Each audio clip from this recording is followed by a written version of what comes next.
Hello, Sir Enrico. Kumusta po? Real Matoy Raymond here. So, ito sir, unboxing and testing natin sir yung unit na order nyo.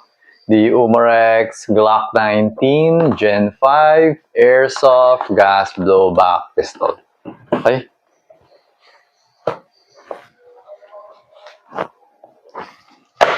Tigas ah. Ang tigas na to. Sikip pala. Ayan sir. Okay. So,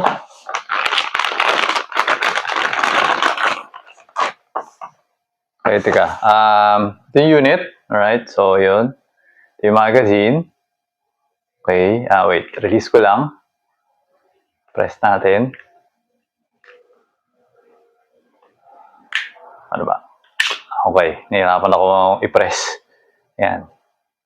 So, yan. Bago yan, no? So, yan. Makita mo may mga konting oil pa siya. Okay. Tapos, ito yun. May nakasulat dito. Officially licensed product of Glock. Okay. Tapos, ito yung serial number. Tapos, yan. Glock logo. Okay. Markings. Okay. For the magazine. Okay. Base plate.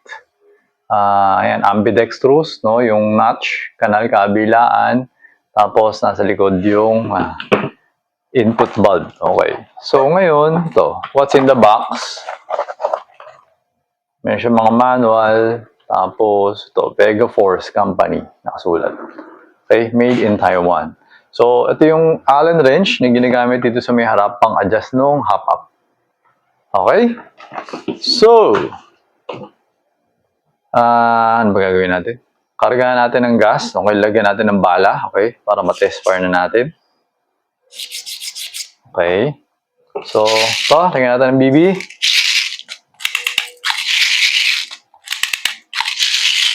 Okay, so ayan. Nilagyan natin ng 8 pieces.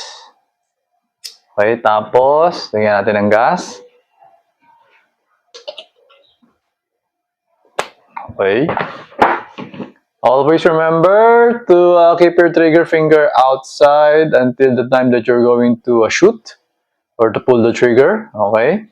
Make sure that the muzzle is always pointed at the safe direction. Okay, so ikakasa ko lang muna. Testing lang. So, basta pag hinihila mo to, bibiglayin mo, wag yung dahan-dahan. Okay, walang ganun. Kapag sa tunay, hindi mo madadahan-dahan dahil matigas eh, pag sa tunay. Kaya kailangan talaga solid, mabilis. Okay? So, yun. Alright. So, turning on the chronograph. Okay, ayan, 00. Alright, inserting the magazine. Kasa. Okay? Ganun yun. Alright, so ito na. Check natin kung ilan. Yung mga previous na send ko, lakas eh. 400, umabot ng 400 FPS eh.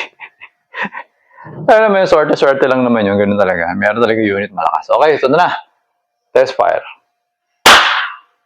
Grabe, lakas din ito. 405.3. Ang kulit na itong mga ano na to.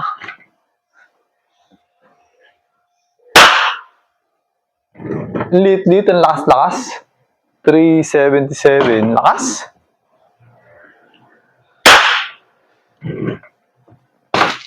.3. Dahil kaya sa pressure, kasi nga mainit yung panahon ngayon. Yan, bumaba na siya. Kasi nga, pag malakas, teka, check ko lang. Oh, malamig na yun. Siyempre, pag malakas, mabilis sumamig yung magazine. Okay? So, yun. 327.8. Pero, solid pa rin. Okay? So, ngayon, ito na. For the accuracy test, bago yung box natin. So, ibibigay ko sa iyo is the first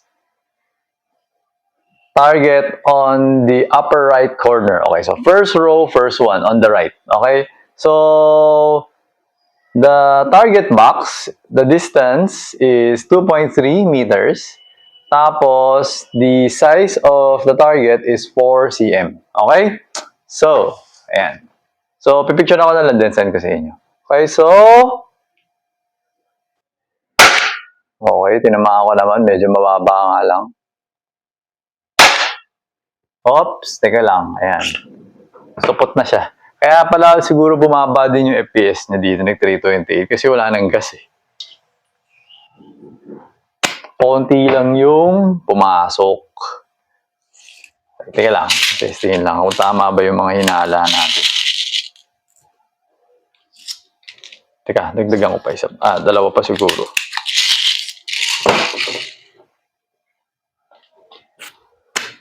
Okay. Tapos, mag-FPS test lang ako ulit. Wala lang. Ayan. Oo, tama nga. 333. May na pala yung gas kanina. Okay. So, continue. Accuracy test.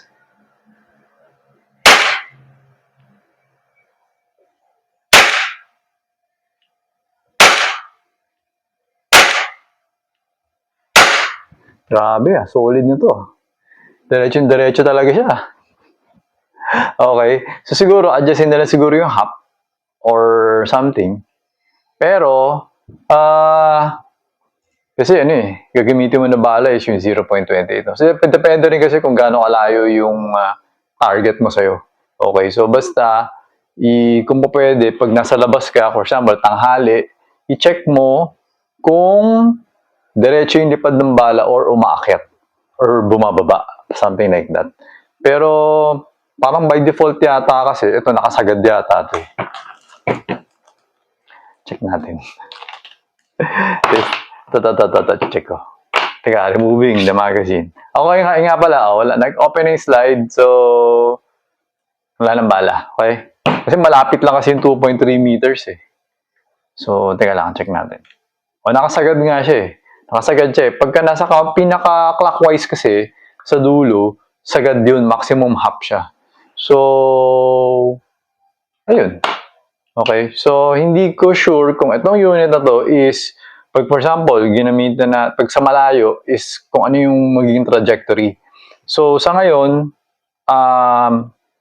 ang tinetest lang natin is nga 2.3 meters, tapos target size, tapos ito yung barrel. Pag yung ganito kasi kalalapit, medyo naka-base pa siya dun sa power eh. So, parang minsan hindi masyadong factor yung hop. Minsan pero minsan kasi pag talaga makapit yung hop, sa loob kasi ng barrel, parang tumatalo na siya sa sobrang bilis. So, minsan hindi, alam mo yung paglabas mo, makikita mo yung bala, parang pababa yung balang. Parang gumaganon yung bala. Parang ganun. So, ngayon kasi, pag nagta-target ako dito, hindi ko nakikita yung bala kasi nakatingin ako sa iron sight. Ganun siya. So, kapag nagpa-practice ka na, bago ka magka-target shooting, or actually, pwede rin na muna, mag-target shooting ka muna. Kapag satisfied ka na, edi wag mo na i-check. Pero kapag hindi ka satisfied, saka mo siya i-check. Kung mapupunta ka doon sa may gilid, sa side, tapos may titingnan mo yung bala kung diretso o hindi. Ganun siya. Okay? So, watch mo yung ibang video para medyo, alam ko may na-explain na rin ako before. Okay, so ayan sir, nag-open na yung slide. So, as usual, sinasabi ko, do not push. Okay? Do not push that down. You just pull the slide back. Tapos, release mo siya. Okay? Tapos, hammer down. Right. Para safe na yung pistol. Yan. Okay? So, okay na to. So, ayun, Sir Enrico, okay na tong unit mo. So, ipapako na siya and then papadala ko na siya sa inyo. Okay? So, ayun, sir. Thank you for your order. Until next transaction po, always remember to stay safe, stay great, be good, and be thankful always. God bless po, sir. Bye-bye.